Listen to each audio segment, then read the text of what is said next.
Hello everyone, welcome to true I S and P C S. हम लोग start करते हैं लक्ष्मीकांत की बुक का सबसे इंपॉर्टेंट चैप्टर फंडामेंटल राइट्स यानी कि मौलिक अधिकार। इसको समझना हमें ज़रूरी है। ये चैप्टर अगर आप ऐसा सोच रहे हो कि सिर्फ प्रीलिम्स के पर्सपेक्टिव से इंपॉर्टेंट है, मेंस के पर्सपेक्टिव से इंपॉर्टेंट है या इंटरव्यू, सिर्फ यही तीनों स्टेजेस नहीं, लबासना में जाकर या फिर अगर आप स्टेट पीएससी से डीएसपी या एसडीएम बनते हो तो अपनी ट्रेनिंग एकेडमी में जाने के बाद भी आपको एक तो लक्ष्मीकांत की बुक पढ़नी ही पड़ती है और उसमें से मौलिक अधिकार बहुत इंपॉर्टेंटली पढ़ने पड़ते हैं, क्योंकि बीइंग अ डीएम मतलब बीइंग आईएएस ऑफिसर, जब आप डीएम बनते हो, डिस्ट्रिक्ट मजिस्ट्रेट बनते हो, तो कुछ कुछ कोर्ट हियरिंग सुनवाई आपको करनी पड़ती हैं। कहने में बहुत अच्छा लगता है कि अंधाधुंध पावर आप अपनी इस्तेमाल कर सकते हो, लेकिन उसमें हर चीज कॉम्प्रोमाइजेबल है एक्सेप्ट मौलिक अधिकारों का उल्लंघन किसी का अगर आप कर देते हो तो आप उसमें ये नहीं बोल सकते कि गलती से कर दिया मैंने, मुझे पता नहीं था।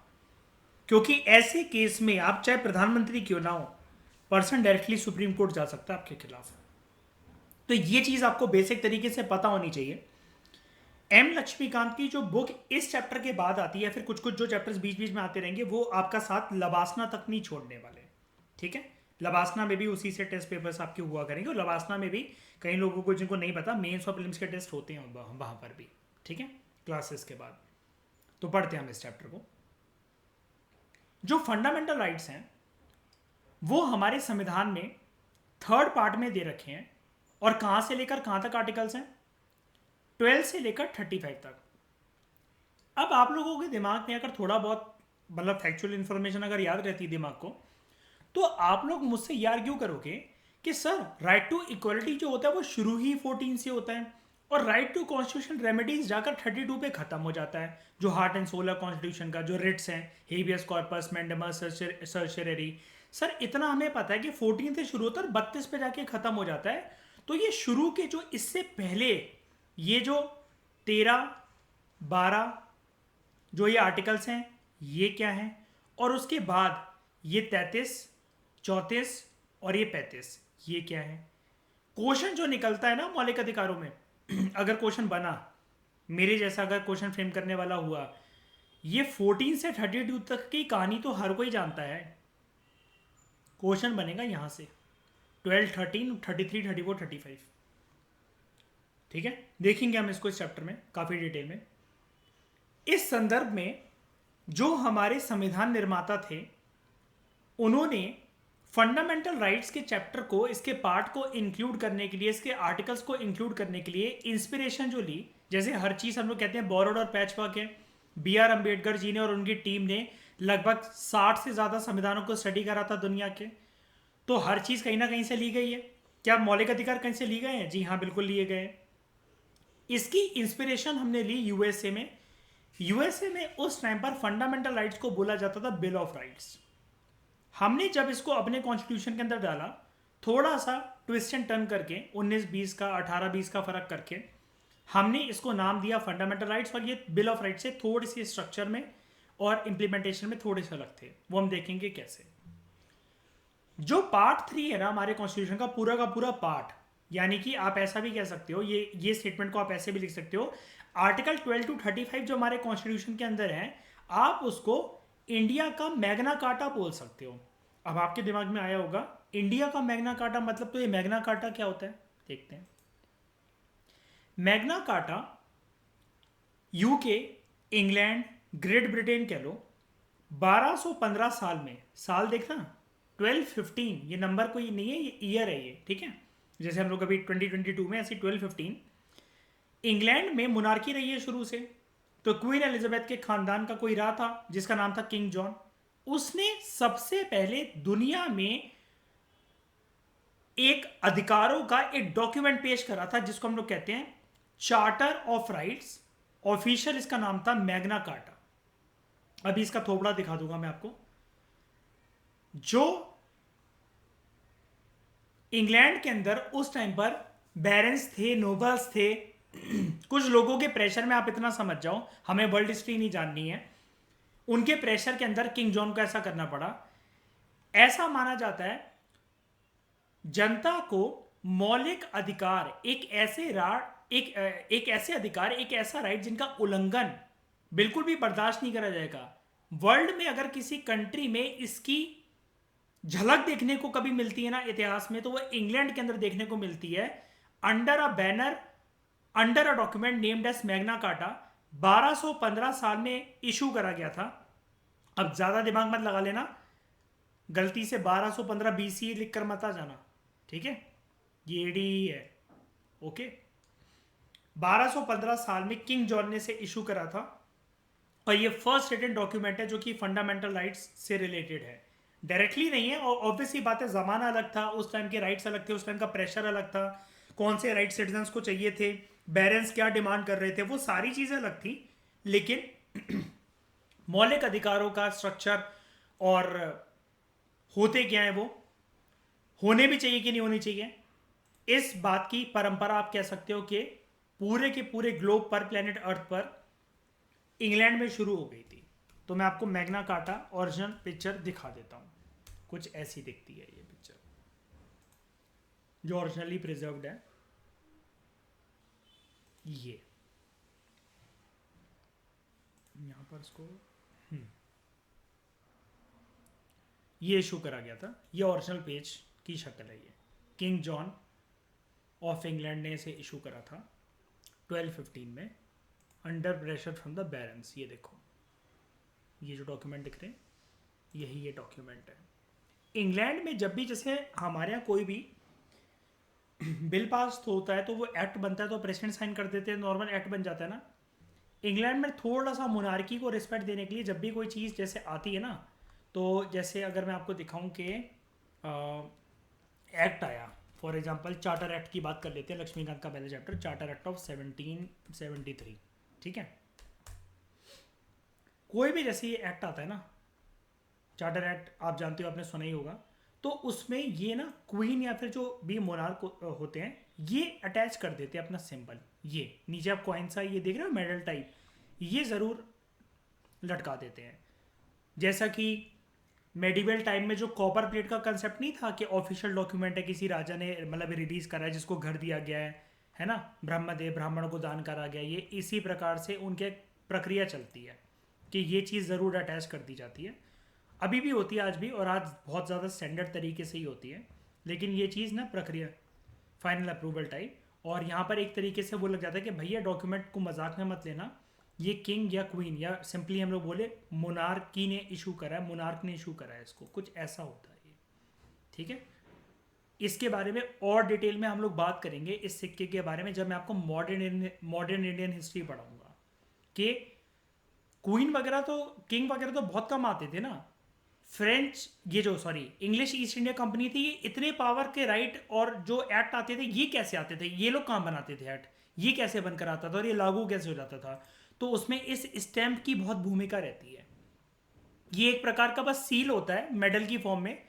ये ऐसी सील होता है 3 इडियट्स में, जैसे वो पेपर चुराता है ना, ये यूनिवर्सिटी में कभी कभार ये सील लगता है जैसे पेपरों में, ये उसी प्रकार का होता है। लेकिन अब थोड़ा सा भाई मोनार्क है और क्वीन है वर्ल्ड की, और ग्रेट ब्रिटेन ग्रेट रह चुका है कितना ज़्यादा, तो उसको दिखाने के लिए आज भी ये अच्छे ऑफिशियल डॉक्यूमेंट पे इनका ये मेडल लगाया जाता है। ओके, ये मैं बाद में बताऊंगा आपको, जब राइट टाइम आएगा इसका, तब हम इसको डिस्कस करेंगे। उसके बाद है यहाँ पर एक काफ़ी ज़्यादा कॉम्प्रिहेंसिव तरीके से जो हमारा पार्ट 3 है उसके अंदर फंडामेंटल राइट्स का जिक्र है। लेकिन ये ऐसे वैसे फंडामेंटल राइट्स नहीं है, कॉम्प्रिहेंसिव तो है, काफ़ी लंबी लिस्ट है, ठीक है, होगा कोई बात नहीं। लेकिन टर्म हमारी जानने वाला है जस्टिशिएबल, यानी कि अगर ये वॉयलेट हो गए तो person can approach the court in case they are violated. अगर इनका उल्लंघन होता है, डायरेक्टली पर्सन अप्रोच कर सकता है कोर्ट को। मैंने जैसा कि आपको बताया था, मौलिक अधिकारों के संदर्भ में एक बात दोस्तों याद रखना, डायरेक्टली आप सुप्रीम कोर्ट जा सकते हो, लेकिन सुप्रीम कोर्ट बस एक छोटी सी अपील करता है आपसे, वो कहता है कोई बात नहीं, बस मैं एक बात कह रहा हूं आपसे। सुप्रीम कोर्ट कहता है, मतलब ये जो मैं बोलने जा रहा हूं आपको, सुप्रीम कोर्ट कहता है मैं बस आपको एक बात कह रहा हूं, आप चाहो तो वैसा कर लो, नहीं चाहो तो आप डायरेक्टली मेरे पास आ सकते हो। सुप्रीम कोर्ट कहता है देखो हमारे पास थोड़ा सा प्रेशर ज़्यादा होता है, फंडामेंटल राइट्स का वॉल्यूशन होता है डायरेक्टली हमारे पास आ जाओ, कोई दिक्कत नहीं है। लेकिन अगर हो सके तो पहले एक बार हाई कोर्ट चले जाओ, ठीक है। पहले हाई कोर्ट चले जाओ फिर हमारे पास आ जाओ। लेकिन कोई पर्सन कहे नहीं मैं क्यों जाऊँ हाई कोर्ट, मैं तो डायरेक्टली सुप्रीम कोर्ट जाऊँ, सुप्रीम कोर्ट कहता है you are most welcome, most welcome. बस हमने तो एक रिक्वेस्ट करी थी। रिक्वेस्ट को रिक्वेस्ट इसलिए तो बोलते हैं क्योंकि उसमें फोर्स यूज नहीं होती है ना, कोई वो ऑर्डर नहीं होता। ऑर्डर और रिक्वेस्ट में ये तो फर्क होता है। रिक्वेस्ट में ये होता है कि पर्सन के पास मल्टीपल ऑप्शन है, सामने वाले ने बस एक चीज बोली है, मानना है मान लो, नहीं मानना कोई बात नहीं, you are the king, you are the boss, बस यही है। इनफैक्ट फंडामेंटल राइट जो हमारे संविधान में दे रखे हैं, दुनिया के किसी भी संविधान में इतने इलेबोरेट तरीके से गिवन नहीं है मौलिक अधिकार जितने हमारे कॉन्स्टिट्यूशन में, हमारे संविधान में उसका जिक्र है। इंक्लूडिंग अगर आप बात कर लो यूएसए की, जहां से हमने ये इंस्पिरेशन ली है, हमने इनको बहुत डिटेल में लिखा है। हर एक सेक्शन ऑफ द सोसाइटी की डाइवर्सिटी को, स्टेट्स को, रीजन को, अलग अलग प्रकार के लोगों को ध्यान में रखते हुए, मद्देनजर रखते हुए हमने ये सब क्या कहते हैं आराम से इसको डिटेल में लिखा है, ठीक है। और जितना डिटेल में, जितना इलेबोरेट तरीके में हमारे संविधान में ये चीज़ है ना मौलिक अधिकार, उतने कहीं पर भी नहीं है, ठीक है। मौलिक अधिकार जो है, फंडामेंटल राइट जो है, वो कॉन्स्टिट्यूशन के द्वारा सभी को गारंटी करे जाते हैं, to all person without any discrimination, कोई भेदभाव नहीं होगा। यानी कि फंडामेंटल राइट्स की जहां तक बात होती है तो यहां पर हर एक इंडिविजुअल इन राइट्स को एंजॉय करने के लिए इक्वल है। इंडिविजुअल की सबकी डिग्निटी इक्वल है और यहां पर लार्जर पब्लिक इंटरेस्ट का ख्याल रखा जाता है और जो देश है हमारा वो यूनाइटेड फॉर्म में रहे, इस वजह से फंडामेंटल राइट्स का कंसेप्ट इंट्रोड्यूस करा गया था। अब देख रहे हो, अगर आपको छोटा सा 3 मार्क्स का क्वेश्चन आ जाए अगर एमपीपीएससी में, मेंस में, या फिर प्रीलिम्स के अंदर भी आ जाए, यूपीएससी में कहीं पर भी, कि इनमें से फंडामेंटल राइट के एम्स क्या हैं। अब पॉलिटी में क्या होता है, जब भी कोई एम होता है ना तो सारे एम ठीक होते हैं, लेकिन मैं आपको एक बात बताता हूं कि जो चीज आप उससे पूछे अब आप कंफ्यूज होके बैठे हो क्योंकि इन डेप्थ यहां पर पूछ लिया उसने क्वेश्चन के फंडामेंटल राइट की एम क्या है। अब पूरी लक्ष्मीकांत आपके प्रेशर में घूम रही है कि यार डीपीएसपी का एम तो नहीं है, यार ये फंडामेंटल ड्यूटी का एम तो नहीं है। तो देखो ये 3-4 बातें याद रखना। नंबर 1, फंडामेंटल राइट का एम ये है सारे लोगों की इक्वालिटी को, देश में जितने भी लोग रह रहे हैं उनकी इक्वालिटी को, सिटीजन्स को, देश में भी नहीं कहेंगे सिटीजन्स को, क्योंकि सिटीजन की डेफिनेशन हमने देख ली क्या होती है, they uphold the equality of all individual, number 1 पहला एम। दूसरा, डिग्निटी ऑफ द इंडिविजुअल को अपहोल्ड करके रखना। तीसरा, लार्जर पब्लिक इंटरेस्ट के बारे में सोचना। चौथा, और देश की यूनिटी और इंटेग्रिटी के बारे में सोचना। चौथा, तीसरा, चौथा और हाँ 4 हो गए टोटल, ठीक है। ये याद रखना आप। ये चारों स्टेटमेंट भी आ सकती हैं Uttar Pradesh public service commission है, Madhya Pradesh public service commission के प्रीलिम्स में। और फिर option 1, 2 and 3 only, 2, 3 and 4 only, 1 and 4 only, all of the above, ठीक है। आप कहोगे नॉर्मल सा ही तो लग रहा है, नॉर्मल सा लग रहा है, लेकिन एग्जाम में लिखना और इसको रिकॉग्नाइज कर पाना थोड़ा सा मुश्किल हो जाएगा आपके लिए, क्योंकि ये तीनों चीज़ें ना लोगों के दिमाग में बहुत कन्फ्यूजन पैदा कर देते हैं। मैं लेकिन इस तरीके से पढ़ाऊंगा कि आपको कोई दिक्कत ही नहीं होने वाली। लोग फंडामेंटल ड्यूटी, फंडामेंटल राइट्स और डीपीएसपी के बीच में आज भी अगर मैं उनको बोलूं कि एक एक लाइन में बस तीनों की डेफिनेशन फर्क बता दो, वो ये भी नहीं कर सकते। चैलेंज है मेरा, बहुत सारे सिलेक्टेड कैंडिडेट भी नहीं कर सकते, देखा है ना, क्योंकि मैंने अपने दोस्तों को। फंडामेंटल राइट्स जो हैं they are meant for promoting the ideal of political democracy, ये भी एम है इसका। ये इसका ठोस तरीके से है, ऊपर तो जनरल एम लिखे हुए थे। फंडामेंटल राइट्स लाए क्यों गए हैं, पॉलिटिकल डेमोक्रेसी के आइडिया को प्रमोट करने के लिए। इसको हम प्रीवियसली पढ़ चुके हैं 2nd 3rd चैप्टर्स के अंदर, जब हम पढ़ रहे थे कि डीपीएसपी का एम क्या है, एफआर का एम क्या है। तो पॉलिटिकल डेमोक्रेसी प्रमोट होती है फंडामेंटल राइट से। कैसे? पॉलिटिकली जनता को सक्षम कैसे बनाते हैं मौलिक अधिकार। कंट्री के अंदर हमारे जैसी देश में ऑथोरिटेरियन या डेस्पोटिक, क्रूअल रूलर या फिर डिक्टेटरशिप जैसा रूल ना हो, इस चीज को प्रिवेंट करा जाता है मौलिक अधिकारों के द्वारा। लोगों की लिबर्टी और फ्रीडम को प्रोटेक्ट करने का काम करते हैं मौलिक अधिकार। और इस किससे प्रोटेक्ट, स्टेट से, नेशन स्टेट से, यानी कि सरकार से। सरकार इन्वेड नहीं कर सकती आपके राइट में, आपके फ्रीडम में, आपकी लिबर्टी में। कॉल ट्रेसिंग या फिर प्राइवेसी 2017 से पहले बहुत अहम मुद्दा बन जाता था। आईटी एक्ट आया, ये आया, वो आया। फाइनली केएस पुट्टास्वामी जजमेंट के अंदर सुप्रीम कोर्ट ने बोल दिया कि राइट टू प्राइवेसी एक फंडामेंटल राइट, एक मौलिक अधिकार है। तो आधार भी हर जगह कंपलसरी नहीं रहा, कंपलसरी रहा ही नहीं वैसे तो। बहुत एक्सट्रीमली किसी सिचुएशन के अंदर अगर चाहिए ही है कि इसके बिना काम नहीं हो सकता तो वो है, लेकिन वो भी आपकी विलिंगनेस है। आप चाहो तो कोई और डॉक्यूमेंट भी लगा सकते हो, लेकिन आधार कार्ड जिसको सरकार कंपलसरी बनाने का सोच रही थी और लोगों को डर था कि हमारी प्राइवेसी से ब्रीच ना हो जाए, लोगों ने चैलेंज करा पीआईआर डालकर। फाइनली सुप्रीम कोर्ट ने इस चीज़ को सेटल करा और उसी चीज़ में ग्रो कर गई चीज़ कि राइट टू प्राइवेसी एक फंडामेंटल राइट है। जो फंडामेंटल राइट्स हैं, एग्जीक्यूटिव यानी कि सरकार की जो टायरनी है, टायरनी होता है अपनी मन मर्जी के मुताबिक रूल को एंजॉय करना, कॉन्स्टिट्यूशन की मर्यादा को लांघते हुए, यानी कि एक प्रकार से डिक्टेटोरियल या फिर क्रूअल रूल को हवा देना। इसके ऊपर लिमिटेशंस लगाने का काम करते हैं मौलिक अधिकार। क्यों करो स्टेट ऐसा कुछ भी, लोग सुप्रीम कोर्ट चले जाएंगे।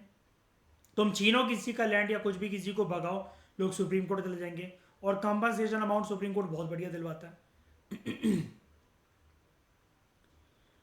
लेजिस्लेचर के जो आर्बिट्री लॉज होते हैं, जिससे हो सकता है कि किसी एक सेक्शन तो छोड़ो, किसी एक भी पर्सन के अधिकारों का उल्लंघन हो रहा हो, तब भी आपको न्याय मिलेगा अगर आपके मौलिक अधिकार उस चक्कर में किसी लॉ के आने से अगर उनका उल्लंघन हो रहा है।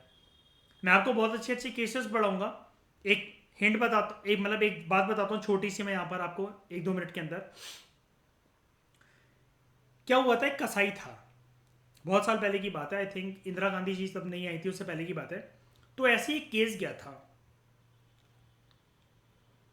Butcher versus state of India या नेशन स्टेट केस, ऐसा यूनियन ऑफ इंडिया केस, ऐसा कुछ करके गया था कोर्ट के पास।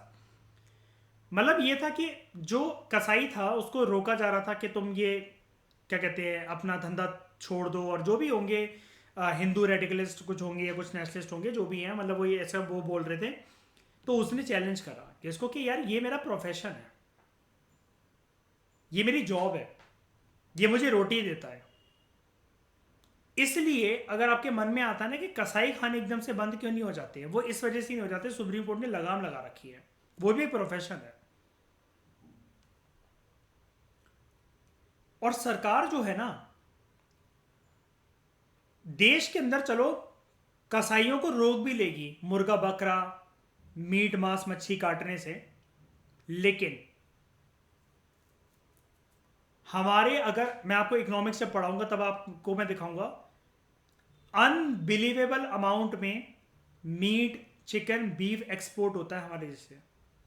अब वो कौन करता है, कसाई थोड़ी ना बेच रहे हैं बॉर्डर पे जा जाके, सरकार की तरफ से ऑफिशियली इनके जो बुचर हाउसेस होते हैं वहां पर ये वाला काम होता है। हजारों लाखों की संख्या में गाय भैंस भेड़ बकरियां कटती हैं। तो in short, they aim at establishing a government of law and not of man, यानी कि कानून के अकॉर्डिंग सरकार की स्थापना हो, कुछ गिने चुने मर्द और औरत देश या सरकार ना चला सके, चला भी रहे हैं तो उनका जो रूल है वो कॉन्स्टिट्यूशन के अकॉर्डिंग, कॉन्स्टिट्यूशन की बाउंड्री उसकी मर्यादा में होना चाहिए। अगर वो डिक्टेटोरियल ऑथोरिटेरियन डेस्पोटिक रूल या टेरेनिकल रूल को अगर हवा देंगे तो उनको उठा के पटक दिया जाएगा। किसके द्वारा, संविधान के द्वारा। क्यों, क्योंकि संविधान ने मौलिक अधिकार दे रखे हैं लोगों को, फंडामेंटल राइट्स दे रखे हैं, जिसका उल्लंघन किसी भी स्थिति में एक्सेप्टेबल नहीं होगा। वो अलग बात है कि आप इसको एब्सोल्यूट तरीके से ट्रीट नहीं कर सकते। फंडामेंटल राइट का मतलब ये नहीं होता है, फंडामेंटल राइट का मतलब ये नहीं होता है कि आपके पास अगर आपका फोन है तो आप ये कहो कि फोन तो मेरा है, क्या हो गया, मैं किसी की नहाते हुए तस्वीर खींच रहा था या वीडियो बना रहा था उसकी, ये कोई बात नहीं होती है। यहाँ यानी कि आप अपने फंडामेंटल राइट्स को एंजॉय करते हुए दूसरों के फंडामेंटल राइट्स को वॉलेट नहीं कर सकते। ठीक है। फंडामेंटल राइट्स का नाम फंडामेंटल इसलिए है बिकॉज ये कॉन्स्टिट्यूशन के द्वारा हमें गारंटी करे गए और they are protected by the constitution too, और कॉन्स्टिट्यूशन ही हमें गारंटी करे हैं। यानी कि जो कॉन्स्टिट्यूशन है हमारा वो fundamental law of the land है। देश का सबसे बड़ा कोई किताब है, कोई सबसे बड़ा कानून है तो वो संविधान है। उसी ने हमें गारंटी करे और उसी के द्वारा अगर उनका उल्लंघन होता तो वो प्रोटेक्ट करने की प्रक्रिया भी दे रखी है, प्रोविजंस भी दे रखे हैं। ये फंडामेंटल एक और सेंस में है कि इंसान की, सिटीजन की, जिस भी कंट्री में वो है, तो अगर वहां का कोई कॉन्स्टिट्यूशन है और उस कॉन्स्टिट्यूशन के अंदर फंडामेंटल राइट्स हैं, हम लोग अपने एग्जाम्पल में इंडिया से स्टिक करते हैं, ऑल राउंड डेवलपमेंट के लिए रिस्पॉन्सिबल है। ऑल राउंड डेवलपमेंट मतलब कैसे? मतलब ऐसा माना जाता है कि संविधान निर्माताओं ने ये जो मौलिक अधिकार का जो चैप्टर रखा, पार्ट 3 आर्टिकल 12 टू 35, इसकी वजह से लोगों की ऑलराउंड डेवलपमेंट होती है। सिटीजन्स की, इस देश में जो भी रह रहा है सबकी ऑलराउंड डेवलपमेंट होती है, चाहे फिर वो मटेरियल डेवलपमेंट हो, इंटेलेक्चुअल डेवलपमेंट हो, मॉरल डेवलपमेंट हो और स्पिरिचुअल डेवलपमेंट हो। अब आप कहोगे ये मटेरियल, इंटेलेक्चुअल, मॉरल और स्पिरिचुअल क्यों? आप कहोगे स्पिरिचुअल वर्ड यहाँ पर क्यों डाला गया? स्पिरिचुअल डेवलपमेंट का भी एम है क्या फंडामेंटल राइट्स का? जी हाँ, बिल्कुल है। Right to freedom of religion. आपको अगर मैं जबरदस्ती किसी देवी देवता की या किसी और धर्म की पूजा पाठ करवाऊं तो शायद से आप उतना पीसफुल फील ना करो, क्योंकि वो आपकी चॉइस है, आप किसे मानोगे। और ऐसा भी हो सकता है कि आपका विश्वास ही ना हो भगवान में या देवी देवताओं में, मैं जबरदस्ती आपसे पूजा, नमाज या गुरुद्वारे में आपको भेज रहा हूं, तब भी आपकी आत्मा किलसेगी। पर्सन को जैसे अपनी डेवलपमेंट करनी है, बस दूसरों के राइट्स इसमें उनकी हानि ना पहुंचे उनको, और दूसरों के राइट्स का उल्लंघन ना हो। पर्सन की material wellbeing, intellectual wellbeing, moral wellbeing और spiritual development and spiritual wellbeing, ये सब कुछ इंश्योर होती है मौलिक अधिकारों से। कैसे? यही हम इस चैप्टर में देखने वाले हैं। जब ओरिजिनल कॉन्स्टिट्यूशन, संविधान निर्माताओं ने फंडामेंटल राइट्स का जब चैप्टर डाला था, तो ओरिजिनल संविधान के अंदर 7 फंडामेंटल राइट्स से 7 मौलिक अधिकार थे। शुरू होते हैं वैसे कि जैसा कि मैंने आपको बताया फंडामेंटल राइट्स आर्टिकल 12 से, लेकिन जो कैटेगराइजेशन है वो यहाँ पर हमें सबसे पहले देखने को मिलती है। Right to equality article 14 to 18, right to freedom 19 to 22। अब इसको लिखकर मत आ जाना कभी भी गलती से। कई लोग क्या करते हैं, सोचते हैं यहाँ पर right to to to to to ऐसे दे रखा है, तो वो इसको भी लिखाते हैं राइट टू एक्सप्लॉयटेशन। ये ब्लंडर मत कर देना। आपके पास राइट नहीं है किसी को एक्सप्लॉयट करने का, राइट अगेंस्ट एक्सप्लॉयटेशन। आप एक्सप्लॉयट नहीं होगे, इसके अगेंस्ट में आपको राइट मिला हुआ है। 23 and 24, right to freedom of religion 25 to 28, cultural and educational rights 29 to 30, right to property 31 and right to constitutional remedies 32। ये वाला राइट टू प्रॉपर्टी हट गया फंडामेंटल राइट्स की लिस्ट से, और आज के टाइम में ये सिर्फ और सिर्फ एक लीगल राइट है, जो कि आई थिंक आर्टिकल 300A में गिवन है, if I am not wrong. हाँ यही है, नीचे ही है। राइट टू प्रॉपर्टी डिलीट हो गया था from the list of fundamental right by 44th amendment act of 1978। ठीक है, ये मैंने आपको पढ़ाया था पीछे बैक में, मैं ऑलरेडी दिखा चुका हूँ उसको एक बारी। अब वो आपकी रिस्पॉन्सिबिलिटी है कि आपको सारे provisions 42nd amendment act of 1976 and 44th amendment act of 1978। कौन सी पार्टी थी यहाँ पर, जल्दी बताओ, कौन सी पार्टी इस टाइम पर देश में जिसके कार्यकाल में ये हुआ? पार्टी पूछ रहा हूँ, जनता पार्टी। और प्रधानमंत्री कौन थे?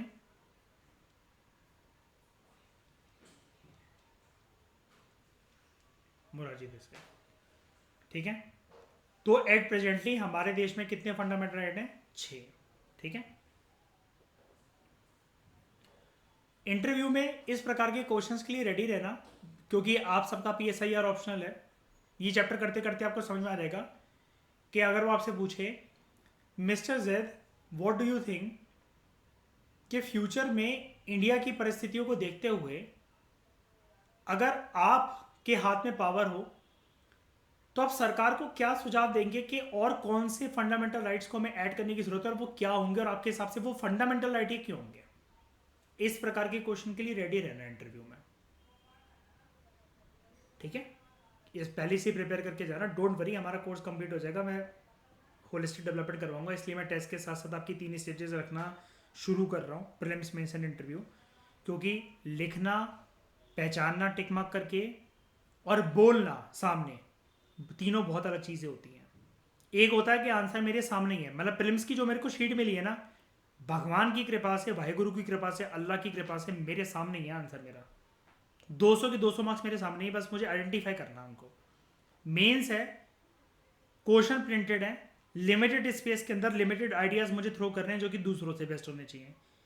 इंटरव्यू है, वो 25 से 40 मिनट मेरा दिमाग और मेरी जबान के तारों में बहुत स्ट्रॉन्ग कनेक्शन होना चाहिए।